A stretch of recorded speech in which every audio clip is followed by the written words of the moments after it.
प्यारे दोस्तों अस्सलाम वालेकुम दोस्तों, मेरा नाम है ज़ुहैब नागरा। आप देख रहे हैं मेरा YouTube channel TZ electric plumbing. प्यारे दोस्तों, आज के इस वीडियो में हम बात करने वाले हैं हिल्टी के बारे में। 38 और 42 नंबर ये हमारी हिल्टी है, मकीता की। ये हमने परचेज़ किया और इसके बारे में हम बात करेंगे कि अगर आप भी मार्केट से लें तो आपको क्या क्या देखना चाहिए और किन किन चीज़ों का क्या रखना चाहिए और इसको किस तरीके से चेक करते हैं या किस तरीके से इसको चलाना चाहिए। तो सबसे पहले मैं बात करता हूँ प्यारे दोस्तों को, तो इसकी फिनिशिंग चेक कर सकते हैं आप, ये किस तरह से बिल्कुल साफ़ है और नई हालत की है। ठीक है, तो प्यारे दोस्तों ये देख सकते हैं आप। ठीक है, इसके अभी तो यानी कि ये इस्तेमाल ही नहीं हुई, बिल्कुल 0 मीटर ये बाहर से आई है। तो हमने ये मार्केट से जो है ना, ये 40,000 की परचेज़ की है। तो आप भी बताएं कि आपने अगर इस कंपनी की परचेज़ की है तो कितने में की है। इसके साथ ये 2 अदद छेनियाँ भी मिली हैं, ये ओरिजिनल छेनियाँ दोस्तों। अगर ये मार्केट से अलहदा लें तो ये 1600 की है। वैसे तो ये 400 रुपये की भी छेनी मिलती है, 600 की भी मिलती है, लेकिन ये ओरिजिनल जो है ख़राब नहीं होती, ये जो है ना ये 1600 की मिलती है। इसका एक और फ़ायदा भी है, अगर ये छेनी अंदर टूट जाए तो ये खुद ब खुद ही निकल जाती है, हिल्टी को खोलने की ज़रूरत नहीं पड़ती, इसलिए ये थोड़ी महंगी भी होती है।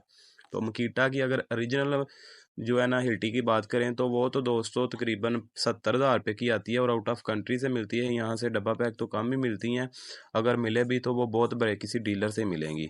तो ये हमने किसी बंदे से ली है जो जिसने बाहर से माल मंगवाया था, तो उससे ली है। तो देखेंगे अब इसको हम किस तरीके से चेक करते हैं। सबसे पहले तो आपने ऊपर वाला ये ढक्कन खोल लेना है, जहाँ पे इसकी ग्रीस और ऑयल इसको दिया जाता है। ये देखें, नज़र आ रहा होगा। अब अभी तो इसकी ग्रीस जो है वो बिल्कुल ओरिजिनल इसमें उन्होंने जो लगाई हुई है वो नज़र आ रही है और पिस्टन भी बिल्कुल साफ़ है, यानी कि वाइट एंड क्लियर है। उसके बाद हमने नीचे से खोल के इसके कार्बन चेक किए, तो ये बिल्कुल नया पीस है। अब हम इसे चलाएंगे, चला के हम इसकी वाइब्रेशन भी चेक करेंगे और इसका जो है ना यानी कि पिस्टन भी चेक करेंगे सही वर्क करता है कि नहीं करता। तो ये देखें दोस्तों, ये बिल्कुल हल्का सा लगाने की देर है बस, ये बिल्कुल परफेक्ट काम कर रही है। तो मैं आपको यही रिकमेंड करूंगा कि अगर आपने भी चीज़ लेनी हो तो कोई अच्छी लिया करें। लोकल चीज़ लेने का कोई फ़ायदा नहीं है, बाद में आप ज़्यादा पैसे इसके ऊपर लगाते रहते हैं। ये देखें, ये हमने 2 परनाले का निकाले हैं 9 इंच के।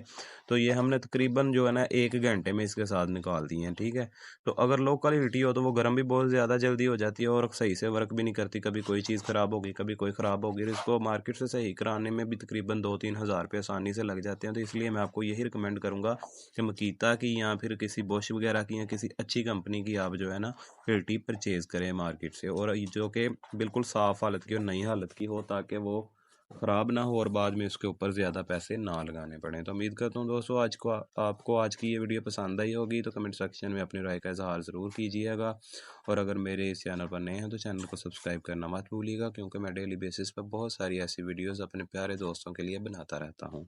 तो दुआओं में याद रखिएगा, अपना बहुत सारा ख्याल रखिएगा, और आप भी मुझे ज़रूर बताइएगा कि आपके पास कौन कौन सी कंपनी की हिल्टी है और आपने कितने कितने की परचेज़ की है, या इसमें आने वाली ख़राबियों के बारे में आप भी ज़रूर अपनी राय दीजिएगा। अल्लाह हाफ़िज़।